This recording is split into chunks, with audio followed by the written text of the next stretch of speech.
खुदा यीशु मसीह के जलाली नाम में हम सब की सलामती हो।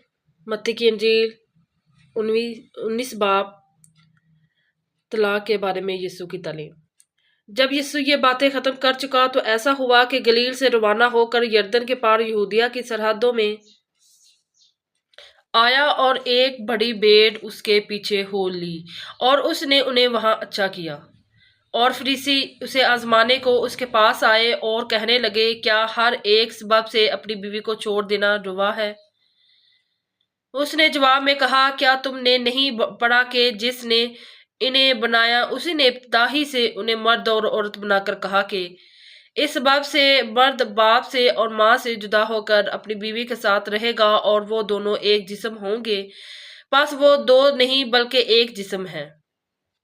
इसलिए जिसे खुदा ने जोड़ा है उसे आदमी जुदा ना करे। उन्होंने उससे कहा, फिर मूसा ने क्यों हुक्म दिया कि तलाकनामा देकर छोड़ दी जाए?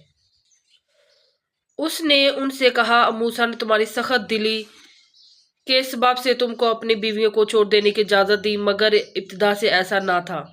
और मैं तुमसे कहता हूँ कि जो कोई अपनी बीवी को हराम कारी के सिवा किसी और सबब से छोड़ दे और दूसरी से ब्याह करे वो जना करता है, और जो कोई छोड़ी हुई से ब्याह कर ले वो भी जना करता है। शागिर्दों ने उससे कहा कि अगर मर्द का बीवी के साथ ऐसा ही हाल है तो ब्याह करना ही अच्छा नहीं। उसने उनसे कहा, सब इस बात को कबूल नहीं कर सकते मगर वही जिनको ये कुदरत दी गई है, क्योंकि बाज खोजे ऐसे हैं जो माँ के पेट ही से ऐसे पैदा हुए, और बाज खोजे ऐसे हैं जिनको आदमी ने खोजा बनाया, और बाज खोजे ऐसे हैं जिन्होंने आसमान के बादशाही के लिए अपने आप को खोजा बनाया। जो कबूल कर सकता है वो कबूल करे। यीशु बच्चों को बरकत देता है। उस वक्त लोग बच्चों को उसके पास लाए ताकि वो उन पर हाथ रखे और दुआ दे, मगर शागिर्दों ने उन्हें झिड़का।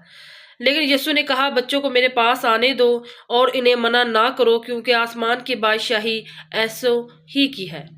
और वो उन पर हाथ रखकर वहां से चला गया।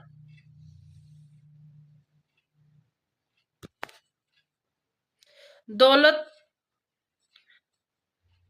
नौजवान। और देखो, एक शख्स ने पास आकर उससे कहा कि उस्ताद, मैं कौन सी नेकी करूं ताकि हमेशा की जिंदगी पाऊं?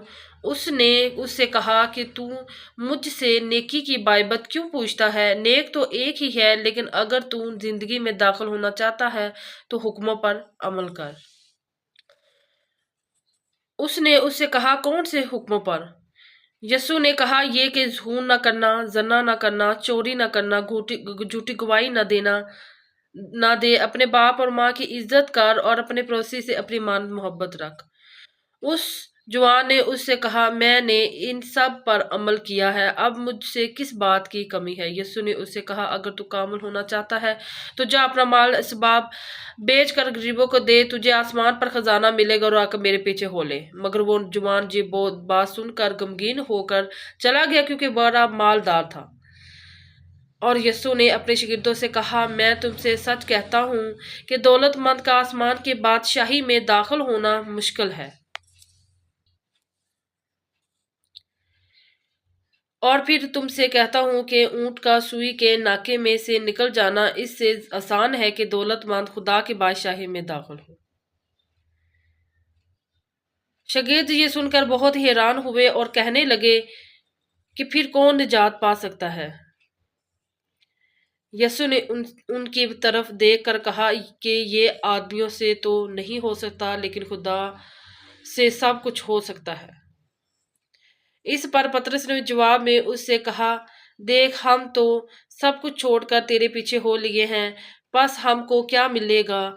यीशु ने उनसे कहा, मैं तुमसे सच कहता हूँ कि जब इब्ने आदम नई पैदाइश में अपने जलाल के तख्त पर बैठेगा तो तुम भी जो मेरे पीछे हो लिए हो 12 तख्तों पर बैठकर इसराइल के 12 कबीलों का इंसाफ करोगे। और जिस किसी ने घरों या भाइयों या बहनों या बाप या माँ या बच्चों या खेतों को मेरे नाम की खातर छोड़ दिया है, उसको 100 गुना मिलेगा और हमेशा की जिंदगी का वारिस होगा।